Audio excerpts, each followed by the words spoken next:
หมายสูงพี่น้องผู้ปันแห้งสื่อข่าวแซนมีเดียเขาดังเสียงนะครับเนาะในก็แมนยาในวันที่1เดือนธันวาคม725นะครับตอนด่าในรายการข่าวค่ะตอนนี้ได้ก็เดียวดังข่าวเงาไล่ดอนซึกมันเอาเฮือมินตึกปล่อยหมักเสเทียนเอาเฮายังหลายวันทับกันตีในสิเวงจอกมีแลนองเขียวในปืนเตียนซึกลอยเทียนเอาเขากุมกำนั้นนะครับเดี๋ยวด้านข่าวเงาในเซียวก็มาผักตอนปันพี่น้องเขากว่านะครับ จู่2-3วันป่นมาในนะครับเนาะภายด้านของสิซึกมันเขาส่งเครื่องบินตึก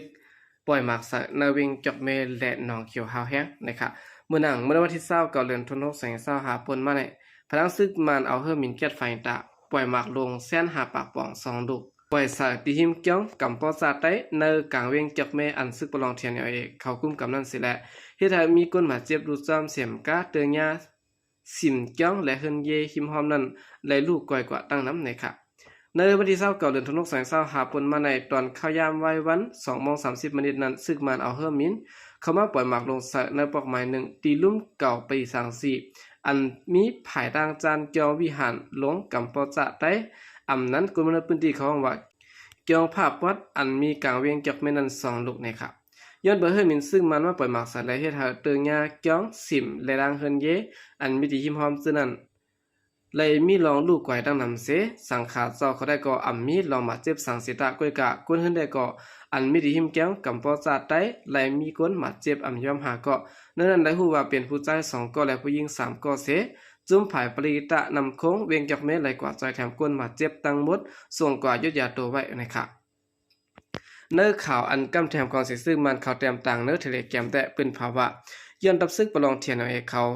ปักเสาตับอยู่ไว้ตีลุ่มอุบเปิงเวียงจอกแม่นันเสแลตับมาต่อจังเอาเฮอร์มินเข้าไปหมักใส่วันไหนค่ะในวันที่27เดือนธันวาคม25หาขยำหุ่นในเจ้า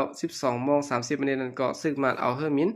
มาปล่อยหมากลงใส่2ลูกดินเนอร์ปอกหมาย7สิเวียงจอกเมเสแลเฮ็ดให้มีคนเมืองรูตาย1เกาะมาเจ็บ2เกาะนะคะเมื่อนั้นก็หนังเก่านะครับเนาะเมื่อวันที่24เดือนธันวาคม25หานั้นก็ซึกมันเอาเฮอร์มินปล่อยหมากลง2ลูกใส่อองตีกุนคอนกึนตีลานเขาพัก3ปีและเจ้าปาลีในเวียงจอกแม่นันเสแลเฮ็ดให้มีคนตาย4ก็ได้มาเจ็บ14เกาะขึ้นเยลูกกว่า10หลังเหมือนกันนะครับ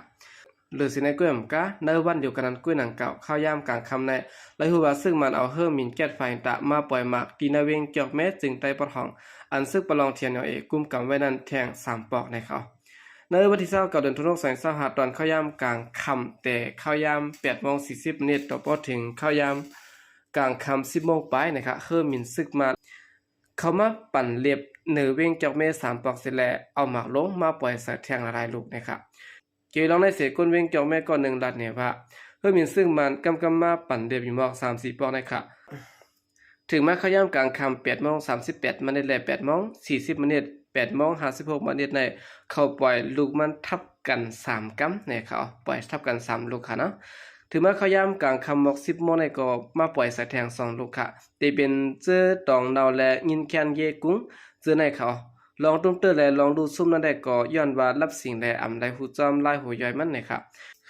เหลือเส้นในเครื่องกันนะครับในวันที่29นั้นกล้วยหนังเก่าข้าวยาม 8:40 น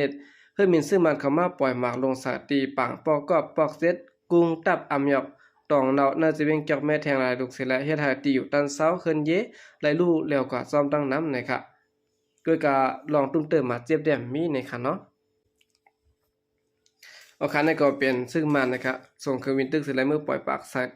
ส่งเครื่องวินตึกเสร็จเมื่อปล่อยหมากสัตว์ตีเว้งจอกแม่หลายวันทับกันนะครับเนาะแล้วก็เหลือสิในเกิมกันนะครับซึ่งมาในขึ้นเอาเฮอร์มินมาปล่อยหมากลงแสนหาปากป่องสัตว์ในเวียงหนองเขียวแทงนะครับเวียงหนองเขียวอันดับซึกประลองเทียนเอาเอและดังตีเพียวเอเขากุ้มกำไว้นั้นได้ฮู้ว่าซึ่งมันของสิซึ่งมันเขาส่งเฮอร์มินตึกปล่อยหมากแสนหาปากป่องสายเวียงหนองเขียวเสียเอาอีกกองลงอำยอกกองหอวีซ่าสายแทงนะครับในวันที่29เดือนธันวาคม25นั้นกล้วยหนังเก่าเข้าย่ำกลางค่ำ10 โมงไปซึ่งมันเอาเฮอร์มินแก๊สไฟตาปล่อยหมากลง5ปากป่อง2ลูกตกใส่ในพื้นที่เนื้อปอกเนื้อกาดเวียงหนองเขียวเสียดายเฮ็ดให้ติวตันเศร้าขึ้นเยกวนเมืองรู้แล้วก็กำพองนะครับนอกจากนั้นก็เปิดถึงมาเข้าย่ำกลางค่ำหมอก11 โมงนั้นซึกของสิซึ่งมันเดี่ยวกองรองยื้อสายเวียงหนองเขียวเสียต่อถึงในวันที่30เดือนธันวาคม25นั้นก็ตั้งตึกสืบเอากองลงยื้อสายในเวียงหนองเขียวแทงอยู่ในกวนเมืองในพื้นที่เขาลัดนี่หนังแน่เข้าย่ำกลางค่ำ10 โมง 22 นนั้นก็เข้ามาปล่อยหมากลง5ปากป่อง ลงสะสองดุกลองตุ้มเตะกวนเมืองได้ก็มีสังคืนยีได้ก็ดูก่อยเขาเยาก็เขายื้อกองอามยอกลงกองหอวี3ถัดค่ะต่อถึงข้าย่ามกลางในก็ยังตึกปล่อยหมากใส่อยู่นะคะเนาะของสิซื้อมันเขาได้ตัดเดซิมอเลยขึ้นเวียงหนองเขียวอันเขาได้สูงกว่านั้นได้ใจแห้งซึกนับโคปากโคเฮงสิแลขึ้นโทษซึกหลอดตึกซึกลอยเทียนเอและซึกธนูตีเพียวไว้อยู่เสียยอต่อเหลียวตีเจอหิมห้อมเวียงหนองเขียวนั้นก็ของสิซื้อมาในด้านซึกลอยเทียนโฮมดังซึกธนูตีเพียวเขาเลยเปลี่ยนปางตึกกันเฮาแห้งไว้อยู่นะคะ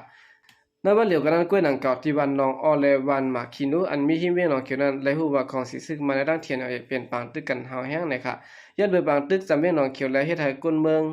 ก้นหวานเจิ้นมีหิมห้อมเวียงหนองเขียวและในเวียงหนองเขียวซะแน่ไลอ่อนกันเงื่องปลายเพปางตึกนับโพแห่งมันอยู่นะคะเนาะ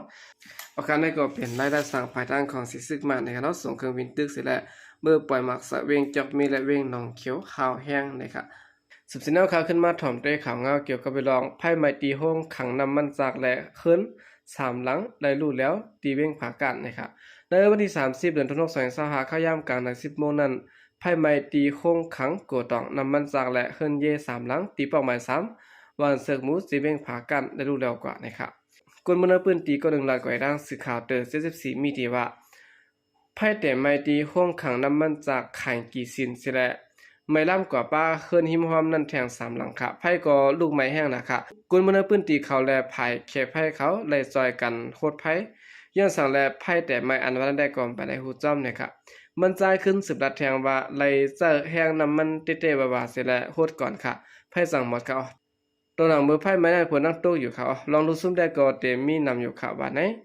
ยามเดี๋ยวได้ก็จอยกันโคตรหมดไพ่ยาวเสร็จแล้วขึ้นยี่ได้ก็เลยดูแล้วป้ากว่านักไพ่3หลังเนี่ยค่ะโอเคนั่นก็เป็นเงาลายตีเบ่งผ่าการไพ่ใหม่คงเก็บน้ำมันนะครับเนาะพอตัวเงาลายการซึกของสิซึกมันเขาในแดเขาตื่นคัดสายตึกข่าวแฮงนะครับมื้อเหลียวก็ยังตึงมีข่าวว่างแวงว่าตั้งภายซึกเก่ากลางเขาในเตะถอยปันเวียงเซียนวีปันซึกมันแทงลูกก่อนนะครับเนาะอะไรว่าตั้งภายซึกเก่ากลางเขาได้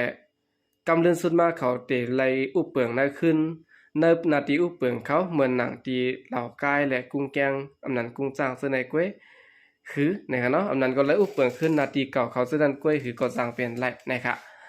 อันนี้เลยเป็นดังภายซึกเก่ากลางเขานะครับเนาะเงาลายการซึกเตเป็นเสื่องหือมาแทงในก็ข่าวอ่อนกันปักตาด้วยก็จ้อมกันนะครับลองอันไรเฮ็ดก่อนซึ่งในได้ก็ได้เป็นย้อนเบิ่งเขมิบยันมิบอีตั้งภายซึกเก่ากลางเขาก็เป็นไรอยู่นะครับ